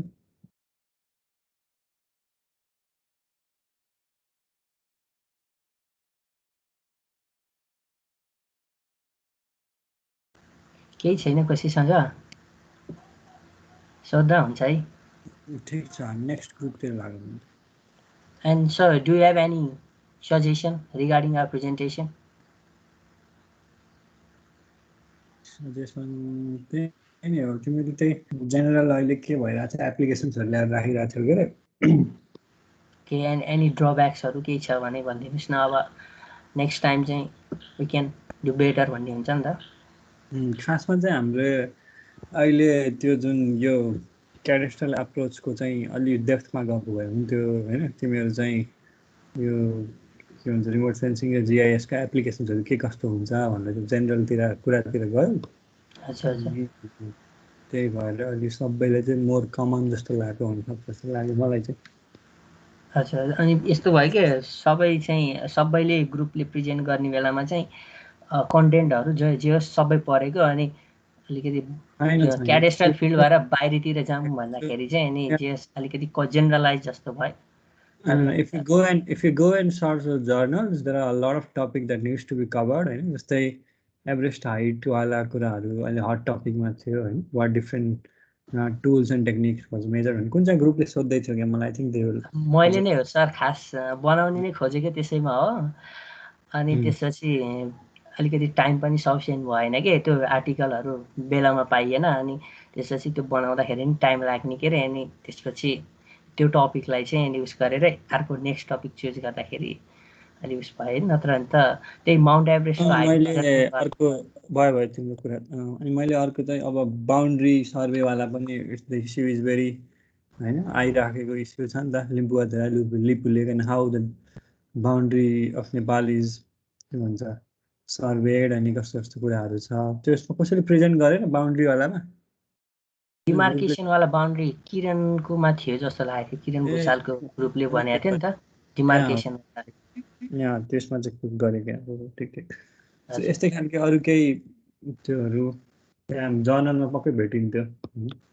अनि यो सर्वेइङ एज अ लाइसेन्स सर्वेयर वाला कुराहरु छ प्रोफेसनलिजम बाहिरको देशहरुमा मैले एक्जाम्पल दिएको थिएँ तिमीहरुलाई यो ल्यान्ड एन्ड इन्भेस्टिगेटर भन्ने हुन्छ के डिफरेन्ट कन्ट्रीहरुमा चाहिँ कसरी सर्वे म्यापिङ त्यो पनि गर्न सकिन्छ तिमीहरुले हैन अरु कन्ट्री हाम्रो त्यो त टपिक नै छ हामीले के भन्छ रे तिमीहरुलाई फाइनलमा एउटा क्वेशन फाइनल भन्दा नि यो फाइनल च्याप्टरमा चाहिँ अरु देशहरुको क्याडेस्ट्रल सिस्टमको बारेमा पनि छ त्यो खालके गरे पनि हुन्छ बिकज देयर आर कति धेरै देशहरु छ हैन कुन सिस्टममा चाहिँ यो क्याडेस्ट्रल म्यापिङ भइरहेको छ त्यो हुन सक्छ राम्रो है ठिकै छ केही छैन Okay, we will try next time, sir. Okay, अर्को ग्रुपमा अगाडि बढौँ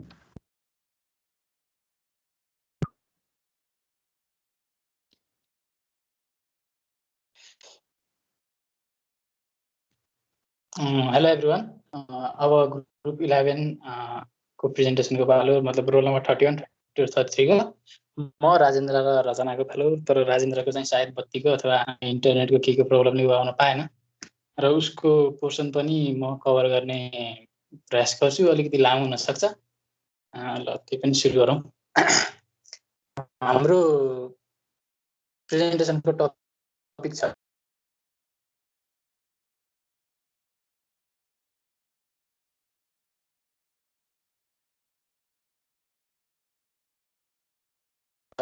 टेक्निकल डिफिसियन्सीज एन्ड ह्युमन फ्याक्टर्स अनि सुरु त हिली र माउन्टेन रिजन चाहिँ नेपालमा अलिक धेरै छ त्यही भएर त्यतातिर फर्टाइल ल्यान्डहरू नहुने ट्रान्सपोर्टेसन फेसिलिटी धेरै राम्रो नभएकोले मान्छेहरू चाहिँ अर्बन एरियामा माइग्रेट हुने क्रम बढ्दो छ त्यो अर्को स्लाइडमा छ अनि ल्यान्ड मान्छेहरू चाहिँ अर्बन एरियाज अथवा प्लेन एरियाजमा माइग्रेट भएको कारणले ल्यान्ड भ्यालुहरू बढ्दैछ र ल्यान्ड भ्यालु बढेसँगै ल्यान्ड डिस्प्युट्सको कुराहरू पनि आउँछ, त्यो पनि बढ्दैछ। कस्तो केसेसहरू चाहिँ बढ्दैछ त ल्यान्ड डिस्प्युट्सको भन्दाखेरि, जस्तै सुरुमा चाहिँ हाम्रो अर्को स्लाइडमा improper demarcation of parcel boundary, यो सीमाङ्कनमा समस्या भन्छ यसलाई। अनि अरू छ error in trace copy of original cadastral map, error file maps presented in larger scale from original map. अनि अर्को स्लाइडमा inaccurate representation of reality at margins of island map, wrong survey in reality. अरू छ wrong marking of parcel bound subdivision in क्याडेस्ट्रल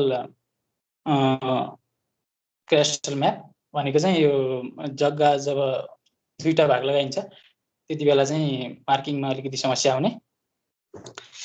next slide.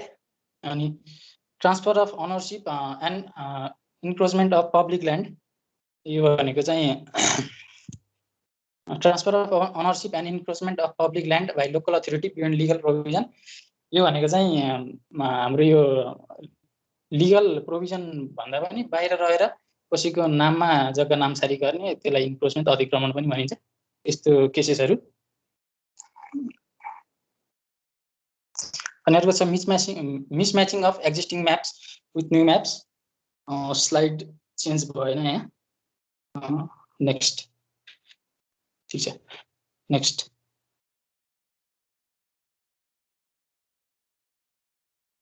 Land revenue office र survey अफिसहरूमा चाहिँ coordination राम्रोसँग नभएर पनि त्यस्तो डिस्प्युट्सहरू आएको केसेसहरू छ।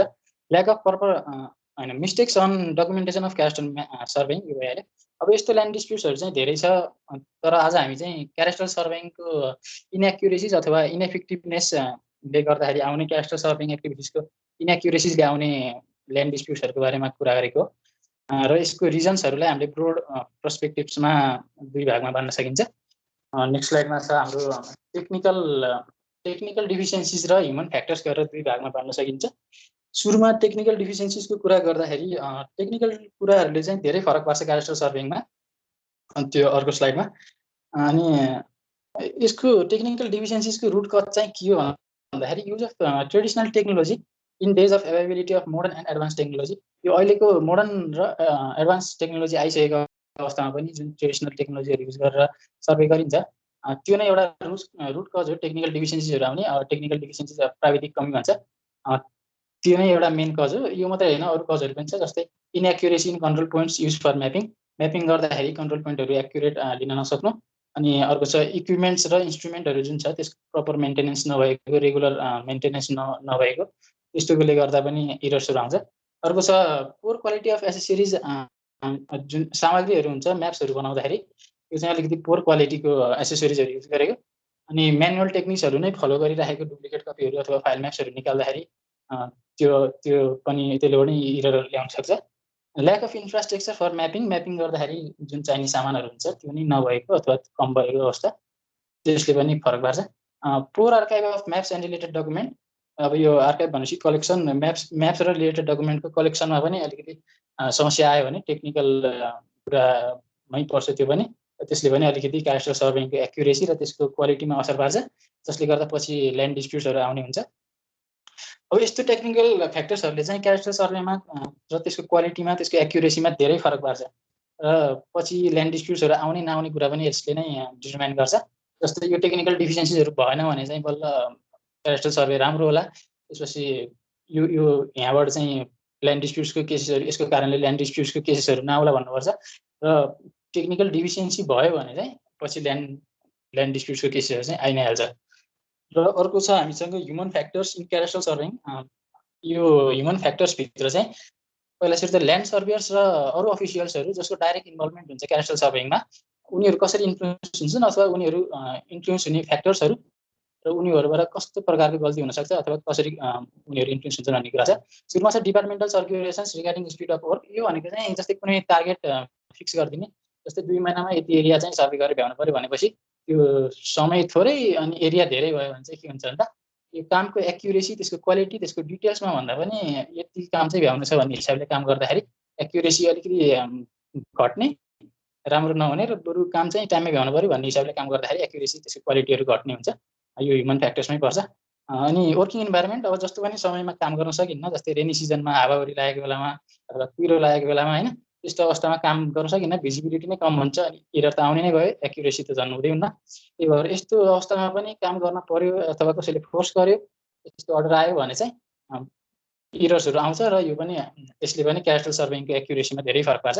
अर्को छ डिफिसियन्सी इन टेक्निकल एस्पेक्ट्स। अब यो ह्युमन फ्याक्टरभित्र फेरि टेक्निकल कुरा आए जस्तो हुन्छ, तर जब टेक्निकल इन्स्ट्रुमेन्ट अथवा टेक्निकल एस्पेक्ट्स नै राम्रो छैन भने जति नै प्रोफेसनल मान्छेले काम गरे पनि इरर्स त आइहाल्छ होइन। त्यही भएर यो पनि ह्युमन फ्याक्टरमा आएको। अर्को छ मोटिभेसन्स एन्ड इन्सेन्टिभ्स फ्रम जब। यो काम अनुसारको स्यालेरी हुनुपर्छ जुन काम गर्दा पनि, तर अहिले जुन यो ल्यान्ड सर्भियर्सहरूको स्यालेरीको कुरा चाहिँ त्यो त्यति रिजनेबल छैन भन्ने कुराहरू आउँछ।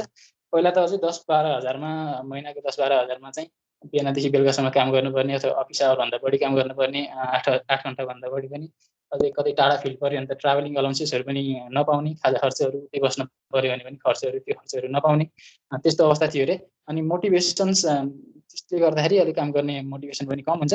र योबाट अर्को एउटा कुरा के हुन्छ भन्दा सर्भियर्सहरू जो हुन्छ, हामीले अमिन भन्छ, सर्भियर्सहरूले चाहिँ ल्यान्ड अनरसँग नै पैसा आश गर्ने, जस्तै पैसा माग्ने जस्तो, जुन चाहिँ इलिगल हो। त्यसले गर्दाखेरि ल्यान्ड ओनर्सहरूबाट पैसा लिएपछि उनीहरूले भने जस्तो काम गर्नु पर्यो, र उनीहरूले भने जस्तो काम गर्दाखेरि एक्युरेसी चाहिँ घट्न सक्छ। त्यही भएर यसले पनि हाम्रो क्याडास्ट्रल सर्भेइङ एक्टिभिटिजमा धेरै फरक पार्छ।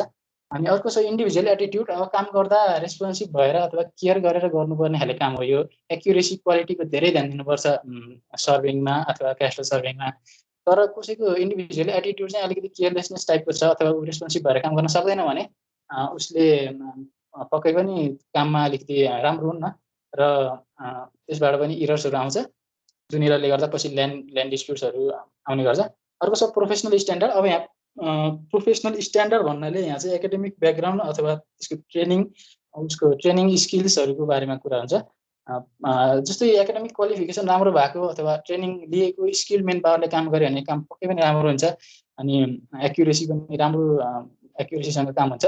तर जस्तै अहिले जुन अनक्वालिफाइड मान्छेले काम गर्यो भने चाहिँ त्यो सायद राम्रो नहोला।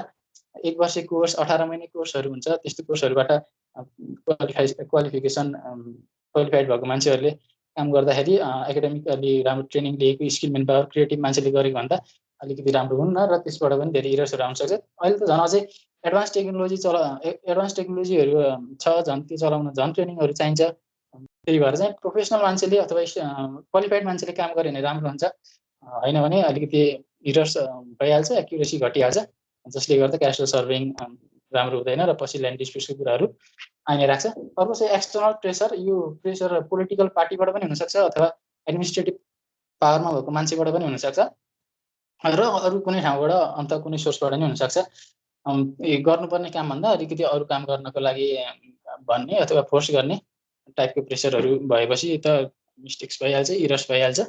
अनि यस्तो केसेसहरू चाहिँ ल्यान्ड इन्क्रोचमेन्टको कुराहरूमा, जग्गा अतिक्रमण भन्छ, त्यस्तो बेलामा चाहिँ, त्यस्तो केसेसहरूमा चाहिँ यो एक्सटर्नल प्रेसरको कुराहरू अलिकति त्यस्तो केसहरू धेरै छ अरे। अनि अर्को चाहिँ लिगल र सपोर्टिङ डकुमेन्ट। क्याडास्ट्रल एक्टिभिटिजहरू पर्फर्म गर्दाखेरि चाहिँ लिगल फ्रेमवर्कमा बसेर काम गर्नुपर्ने हुन्छ। यसलाई सपोर्टिङ डकुमेन्टहरू चाहिन्छ, लिगल डकुमेन्टहरू चाहिन्छ।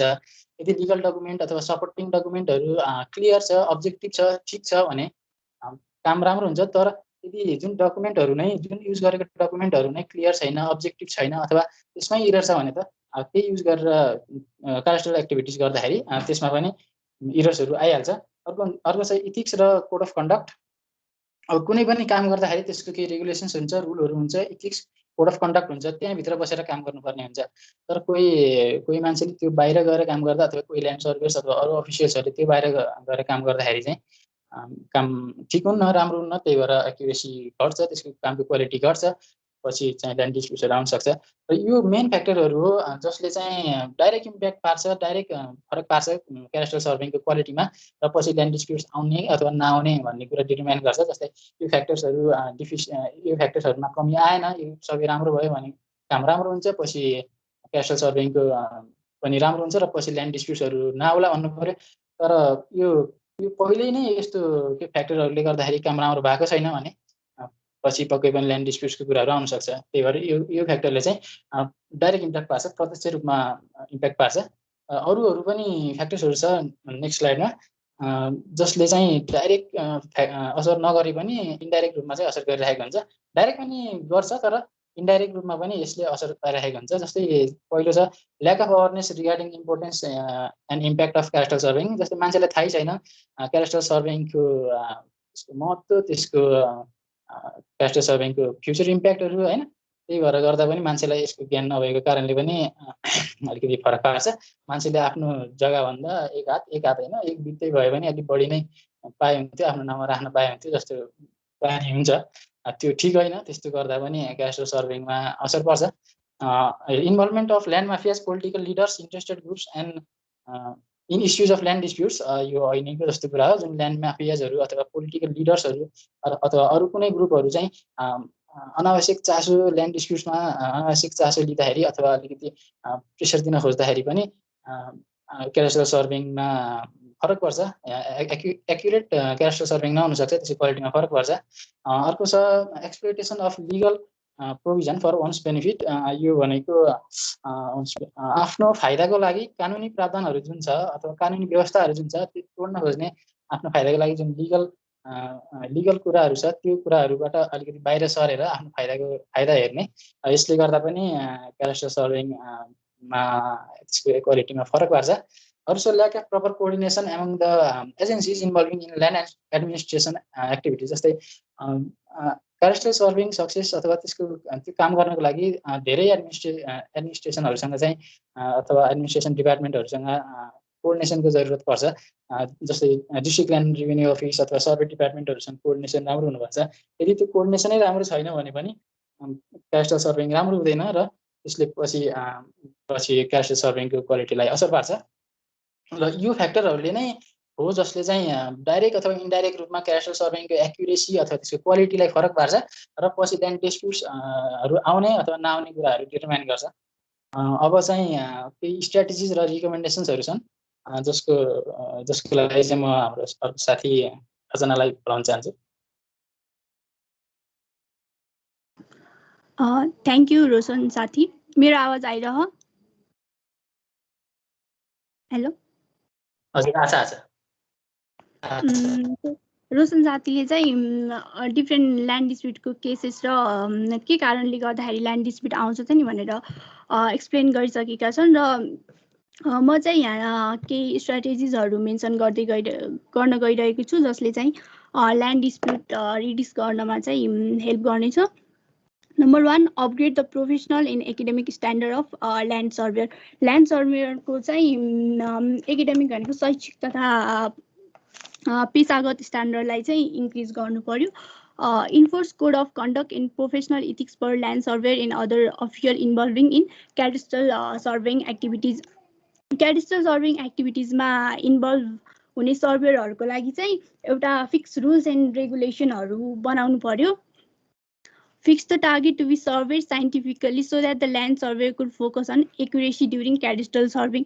अब कुनै ल्यान्ड सर्वे गर्नु छ भने चाहिँ यति टाइममा यति ल्यान्ड सर्वे गरिसक्ने भनेर फिक्स गर्नु पर्यो, जसले गर्दा चाहिँ सर्वेयरहरूले चाहिँ त्यो टाइमलाई मध्यनजर गरेर त्यति टाइममा चाहिँ हामीले कसरी एक्युरेट डाटा गेन गर्न सकिन्छ त नि भनेर फोकस गर्न सकुन्।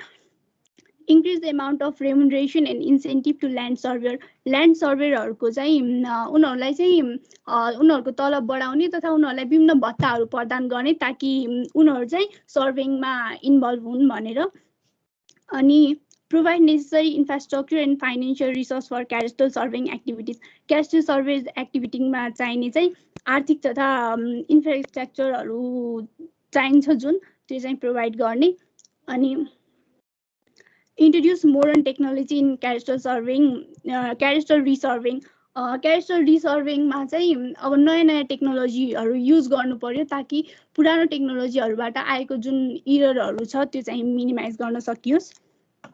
अनि establish digital system of service delivery and digital archive of map and document. सर्भिसहरू प्रोभाइड अब क्याडेस्ट्रल रिलेटेड सर्भिसहरू चाहिँ अब डिजिटल सर्भिसहरू प्रोभाइड गर्नु पर्यो र जुन डकुमेन्टहरू हुन्छ नि त्यसलाई चाहिँ डिजिटल फर्ममा चाहिँ स्टोर गरेर राख्नु पर्यो। अनि अर्को छ involve licence survey in cadastral surveying activities. Cadastral surveying एक्टिभिटिजमा चाहिँ लाइसेन्स सर्भेयरहरूलाई इन्भल्भ गर्नु पर्यो। Next slide. अर्को छ implement single window service delivery system in land administration sector. यो भनेको चाहिँ ल्यान्ड एडमिनिस्ट्रेसनमा चाहिँ एकै ठाउँबाट चाहिँ सेवाग्राहीहरूलाई चाहिँ एकै ठाउँबाट सबै सेवा उपलब्ध गराउनु पर्यो, ताकि उनीहरूलाई डिफ्रेन्ट कामको लागि चाहिँ डिफ्रेन्ट ठाउँमा चाहिँ धाउन नपरोस्। Amend existing law and act to overcome the difficulties and shortcoming in the line to mitigate land dispute। अहिले भएको चाहिँ हाल भएको ल्यान्ड पोलिसिज र लहरू छन् तिनीहरूलाई चाहिँ परिमार्जन गर्नु पर्यो, ताकि अहिले जुन मेन ल्यान्ड डिस्प्युटहरू छन् तिनीहरूलाई एड्रेस गरोस् कि तिनीहरूलाई सल्भ गर्न हेल्प गर्नको लागि चाहिँ अहिले भएको एक्जिस्टिङ पोलिसीहरूलाई चाहिँ परिमार्जन गर्नु पर्यो, ताकि अहिले भएको ल्यान्ड डिस्प्युटहरूलाई चाहिँ मिनिमाइज गर्न चाहिँ हेल्प गरोस्। अनि अर्को छ develop appropriate land policy for mitigating land dispute. Appropriate policy यो त भइ नै हाल्यो। अनि make the participation of land owner in adjudication process compulsory. अब क्याडास्ट्रल सर्भिङमा चाहिँ सर्वे गर्न जाँदा चाहिँ ल्यान्ड ओनरलाई चाहिँ अब त्यो साँध विभाजनहरूको प्रक्रियाहरूमा चाहिँ उनीहरूको इन्भल्भमेन्ट गराउनु पर्यो, ताकि भोलि पर्सि त्यसमा विवाद नआओस्। कम्पलसरी इन्भल्भमेन्ट गर्नु पर्यो। अनि अर्को छ enforce the provision of punishment for unauthorised encroachment holding of land. जबरजस्ती जग्गा जफत गर्नेलाई चाहिँ एउटा यस्तो पनिसमेन्ट गरिने भनेर चाहिँ एउटा फिक्स ल हुनु पर्यो, ताकि कसैले पनि अर्को जग्गा अथवा पब्लिक ल्यान्ड अथवा सरकारी जग्गाहरू चाहिँ उनीहरूले चाहिँ जफत नगरून्। Develop a mechanism of prohibiting unauthorised person access to the map and document. अब म्याप र क्याडास्ट्रल म्याप र डकुमेन्टहरू हुन्छन्, डिफ्रेन्ट म्याप इन्फर्मेसनहरूमा चाहिँ अनअथोराइज पर्सनको एक्सेस हुन दिनु भएन, त्यसलाई चाहिँ सेक्योर राख्नु पर्यो। अनि develop a mechanism for proper coordination between among district level organisation involving in land administration activities. District level अर्गनाइजेसनहरू र ल्यान्ड एडमिनिस्ट्रेसन एक्टिभिटीहरूमा इन्भल्भ हुने चाहिँ डिफ्रेन्ट अर्गनाइजेसनहरूमा चाहिँ कोअर्डिनेसन हुनु पर्यो, इन्टरेक्ट गर्नु पर्यो उनीहरूले। नेक्स्ट यहाँ चाहिँ अब रेकमेन्डेसनहरू छन् जुन चाहिँ गभर्मेन्टले अब फलो गर्नु पर्यो, ताकि ल्यान्ड डिस्प्युटहरू रिड्युस गर्न चाहिँ हेल्प पुग्योस्। त्यसको लागि चाहिँ The Constitution of Nepal 2015 includes proper and gender responsive provision and guarantee equal right of Dalit, peasant, women and landless to land and property. While the nation is going under federal reconstruction in few years period, it is equally important for the federal state to formulate supporting law and policy to effectively implement the provision included in the Constitution.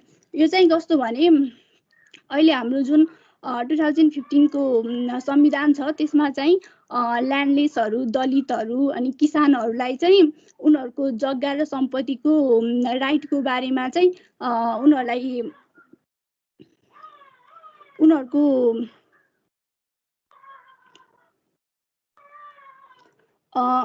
उनीहरूलाई चाहिँ अब certain दलितहरूलाई चाहिँ certain land provide गर्ने, ल्यान्डलेसहरूलाई land provide गर्ने, ल्यान्डमा महिलाको पनि हक लाग्ने भनेर चाहिँ विभिन्न लहरू राइटहरू मेन्सन गरेको छ। र अहिले चाहिँ हाम्रो देशमा चाहिँ सङ्घीय सरकार भएको हुँदा हरेक प्रदेश सरकारले चाहिँ हैन त्यो संविधानमा भएको राइटलाई सपोर्ट गर्नको लागि चाहिँ हैन आफ्नो प्रदेशको कन्डिसन कस्तो छ त्यसलाई मध्यनजर गर्दै हैन त्यसलाई सपोर्टिङ खालको ल लिएर आउनु पर्यो।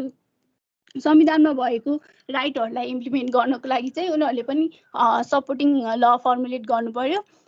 र अर्को छ The Land Related Act 1964 should be amended to include provision aimed at ending the remaining cases of dual ownership in Nepal. The act should include provision for the recognition of unregistered tenants and protect them against forced eviction from their landlord. This will be instrumental in addressing the land-related conflict between the landlord and the tenant. अब land related act 1964 लाई चाहिँ amend गर्नु पर्यो ताकि dual ownership भनेको चाहिँ dual owner र टिन्यान्ड दुईटैले चाहिँ कुनै एउटा ल्यान्डमा चाहिँ हक दाबी गरेको हुन्छन् र त्यसको प्रब्लम सुल्झाउनको लागि चाहिँ ल्यान्ड रिलेटेड एक्टलाई चाहिँ अमेन्ड गर्नु पर्यो. The government of Nepal should speed up the adoption of law for effective implementation of land use policy. Land use policy लाई चाहिँ effectively implement गर्नको लागि चाहिँ law बनाउनु पर्यो. Next slide. Given the lack of accurate data on seized land and property during the conflict period and its current status, the government of Nepal should generate data and prioritize this case. The conflict related to land and property issue need urgent attention as it has the potential to create further tension and unrest in all districts of Nepal. यो चाहिँ कस्तो भने चाहिँ 1996 बाट 2006 सम्म जुन नेपालमा माओवादी आन्दोलन भयो त्यो माओवादी आन्दोलनको क्रममा चाहिँ ल्यान्ड ओनरहरूको ल्यान्ड जबरजस्ती जफत गर्ने धेरै ल्यान्डहरू सिज गरेको थियो अर्को ल्यान्डहरू जफत गरिएको थियो र त्यो जफत गरिएको ल्यान्डलाई चाहिँ रियल ओनरको हो त्यसको बारेमा पत्ता लगाएर उनीहरूलाई ल्यान्ड रिटर्न गर्नको लागि चाहिँ यसको लागि चाहिँ 2015 फेब्रुअरीमा चाहिँ truth and reconciliation commission establish भयो. ट्रुथ एन्ड रिकन्सिलिएसन कमिसन भनेको चाहिँ सत्य निरूपण तथा मेलमिलाप आयोग र यसले चाहिँ त्यति बेला भएको चाहिँ जुन राइट भायोलेसन भयो उनीहरूको आफ्नो जग्गाहरू खोसेर लगियो त्यसको बारेमा चाहिँ सत्य तथ्य सङ्कलन गरेर चाहिँ उनीहरूलाई ल्यान्ड रिटर्न गर्नको लागि चाहिँ टिआरसीले चाहिँ अहिलेसम्म चाहिँ टिआरसीलाई चाहिँ त्यो ल्यान्ड रिटर्न गर्नको लागि भनेर इस्टाब्लिस गरियो र अहिलेको हालको कन्डिसनमा भने चाहिँ त्यति बेला सिज भएको चाहिँ अलमोस्ट ल्यान्ड रिटर्न भइसकेको छ. The government should establish an inclusive, natural and ad hoc landless squatter problem resolution commission for dealing with the need of squatter and landless people. The government should also come up with other alternatives for squatter and landless besides providing them with the land and house. There should be provision for skill training to provide them with employment opportunity for sustainable livelihood. Since the issue of squatter remains one of the most challenging one, this invention could help in addressing conflict related to them.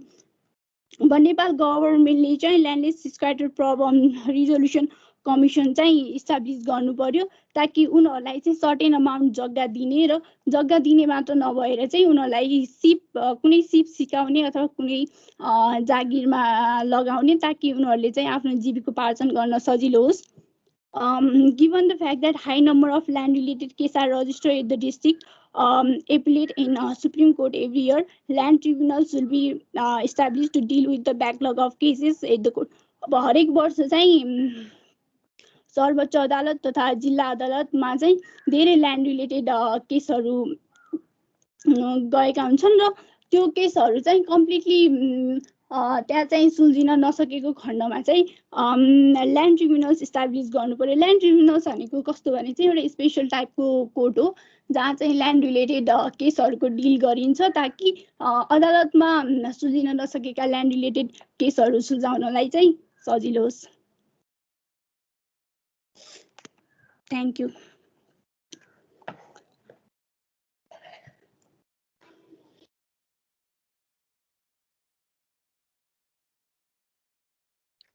Okay, thank you for covering different issues with land sector in Nepal हैन जस्तै त्यो के थियो प्रब्लमहरु अनि त्यो प्रब्लमलाई mitigate गर्न चाहिँ के स्टेप चाल्न सकिन्छ भन्ने कुराहरु. ओके सो आई थिंक हाम्रो आजको प्रेजेन्टेसन सकिएको छ. तिमीहरु कसैलाई केही क्वेशन छ भने you can ask them or if you have any feedbacks to them, right?